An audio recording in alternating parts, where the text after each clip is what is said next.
जो आपने किया वो काफ़ी बज़ में था। दुनिया के लिए वो थर्स्ट ट्रैप भी था, आपके लिए एम्पावरिंग था, क्या था वो?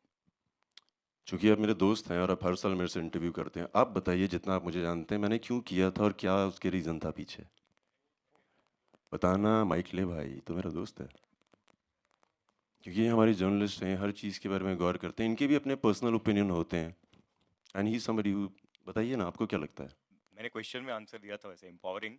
अ, वैसे वो काफ़ी लोगों को इंस्पायरिंग भी लगा। मेरे लिए तो इंस्पायरिंग था। आप क्या समझते हो, आप बताओ? मैं पिछले 14 सालों से ये कर रहा हूँ और मैं अक्सर लोगों को बताता हूँ कि लग्ज़री एक बहुत खतरनाक चीज़ है। होता क्या है कि आपको आदत पड़ जाती है, कोई आपके लिए ये काम कर रहा है, वो काम कर रहा है, ये काम कर रहा है। जैसे ह्यूमन्स के पहले पूँछ होती थी, उसका इस्तेमाल नहीं हुआ, निकल गई। लग्ज़री के साथ भी ऐसा ही है। आपको इतनी मिलने लग जाती है कि आपकी ना जो नॉर्मल एबिलिटीज़ हैं वो ख़राब हो जाती हैं। मुझे लगता है कि हर आदमी को अपने साथ समय बिताना चाहिए। मौके मिले तो कपड़े उतार के बिताओ। और मैं हर साल करता हूँ, चाहे वो 1 महीने के लिए करूँ, 15 दिन के लिए करता हूँ। I enjoy being in wilderness, I enjoy being in places where there is nobody around. I can do everything and fail. खाना बनता नहीं है, तो रेडीमेड खाना बना लेंगे। सो इस तरह की चीज़ें करता हूँ मैं अपने आप को खुश रखने के लिए, अपने आप को रोज़मर्रा की ज़िंदगी में बहुत खुश रखने के लिए। So that's why I do it and I love it. It's like ये कहाँ से तू बोल रहा है अचानक? दिल की बात बताऊँगा तो बहुत समय लग जाएगा, संक्षेप में बता देता हूँ। मैं आज गाड़ी में था और मैं मन में सोच रहा था कि कई जर्नलिस्ट आएँगे हर बार की तरह और मैं हर बार बोल नहीं पाता हूँ। जो आपके दोस्त नहीं आ पाए हैं, जो जिनको आप जानते हैं, उन तक मैसेज पहुंचा देना कि you been very kind to me all my life and I just want to say thank you to everybody. मेरी बहुत इज्जत है आप लोगों एंड एज यू की। और इसी पागलपन वाली सोच वाले लोग आसपास रखना बहुत ज़रूरी है क्योंकि वो भी आप पे बेट करेंगे। um, I've always been told by my fans, Jamalians, they're like a family, and I listen to a lot of things. They tell me this is how you promote and all that. मुझे अक्सर बोला जाता था कि आपको बड़े budget की film करने की ज़रूरत है, आपको बड़े बजट की फिल्म करने की ज़रूरत है. Um, I thought it's right, and I need to work with a leading lady who is really the star. You need to get a cast opposite me. ये सब की ज़रूरत थी उनके मुताबिक, लोगों के मुताबिक. तो मैंने ऊपर वाले को कहीं मन में बोल दिया होगा कि I think this should all come together and this is as simple as it just fell in its place. जैसे नोरा बोल रही थी, she was like the last last last minute entry. बहुत मुश्किल होता है किसी को ढूंढो आप जिसको फिल्म में रोलर ब्लेडिंग करवानी हो. हमारी एक्ट्रेसेस फिट तो बहुत हैं मगर उनको आना चाहिए. उसके बाद उनको समय देना पड़ेगा कि ट्रेनिंग भी करें. She did thank you, you give it your all. That was Thank amazing. you. सो ऐसे ऐसे करते ना सब कुछ सही हो गया. सब कुछ सही हो गया and that's what you see now. It feels nice. Thank you. Fit बैठता है। बहुत अलग अलग वो तेरी बहुत दूर की बोलते हैं. बहुत अलग अलग मोमेंट हैं जहाँ पे ये इस्तेमाल किया जा सकता है मेरी लाइफ में. जीतेगा तो जिएगा. मुझे लगता है कि अगर मैं किसी का दिल जीत लेता हूँ तो मुझे और like, जीवन मिलता है अंदर से. मुझे बहुत खुशी मिलती है. In this is one of the places I like to win. मुझे लगता है कि अगर कोई कुछ मांगना चाहता है उसके मांगने से पहले ही दे दो उसको. मैं वहाँ पे मुझे लगता है मेरी जीत हो गई. सो ये है. हर पल यार अगर आपको लगता है कि आपको जीतने की ज़रूरत है. जीतना ये नहीं होता कि फर्स्ट पोजीशन सेकंड. आपके सोच में अगर कोई चीज़ आई और आपने कर दी वो आपकी जीत है. रिजल्ट आपके हाथ में नहीं है. तो मुझे ऐसा भी लगता है. मैक्सीन मेरा सवाल अर्जुन आपसे है।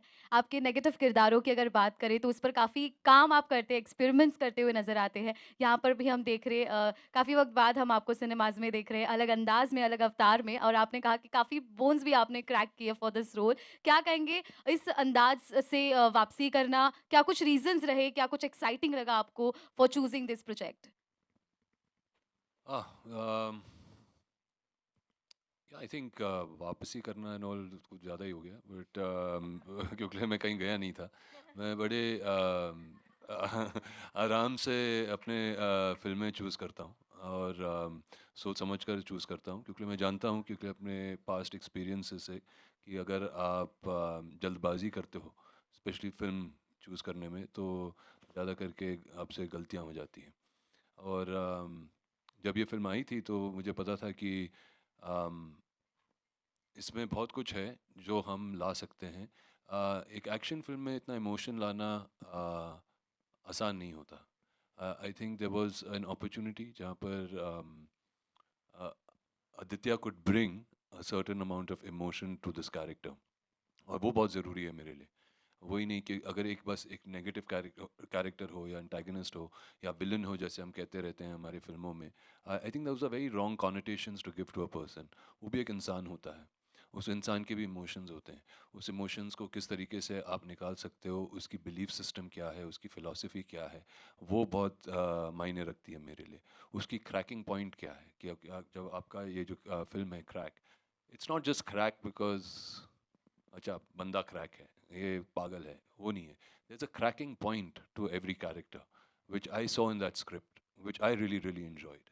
And I saw the cracking point to my character, a cracking point to Vidyut's character, a cracking point for Nihal's character, you know, a cracking point for other characters within the film, for even Nora's character, वो जब जुड़ जाती है in the race. So there's a cracking point there for everybody.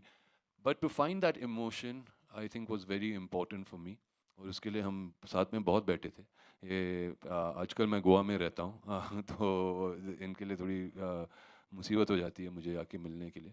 तो ये आए थे घर पे, काफ़ी बैठे हम and we Days discuss. in Arjun's house. Yeah, we spent days together कि ये what will be the philosophy, and I think वो एक बात है which comes out. This guy has his own ambitions. He believes कि वो right है. जो कोई गलत भी कर रहा है उसको नहीं लगता मैं गलत कर रहा हूँ, उसको तो लगता है मैं सही कर रहा हूँ. आप सब गलत हो. तो जब आप पिक्चर देखोगे होपफुली आप मेरे साइड पे आ जाओगे. Thank you. Well, Dark side. अगला सवाल अंकित आपके लिए. टेलीविजन हो, मराठी सिनेमा हो, हर जगह हमने आपको. Hi, you're this side in the center. Hi, Nora. My question goes out to Hi. you. Nora, in the trailer, we have seen that you're playing the character of an influencer, and right now, influencers are taken over. They are ruling. So, what do you have to say about that? What is your opinion, and what were your preparations for the same? What's my opinion about influencers? Yeah, they are ruling right now, and Huh. of course, what were your preparations for your Definitely, character? yeah, you're right. It is an era of influencers now. I think, you know, a lot of them have become stars in their own right. The kind of numbers they garner, the reach that they have. And it's quite exciting because I feel like the Gen Zs now have a different way of looking at careers, per se. A lot of them just, we used to grow up and say, oh, we want to be like a lawyer, engineer. Now it's like, you know, a 12-year-old girl or a boy will be like, I want to be an influencer. And it's actually a real job and people make a lot of money out of it. But it's not an easy job. You have to have a personality. So not just anyone can be an influencer. So with this role, I understood that Alia, because my character's name is Alia, she had to have a bubbly personality. It had to stand out and it had to grab people's attention, the audience's attention. And that's what influencers do essentially.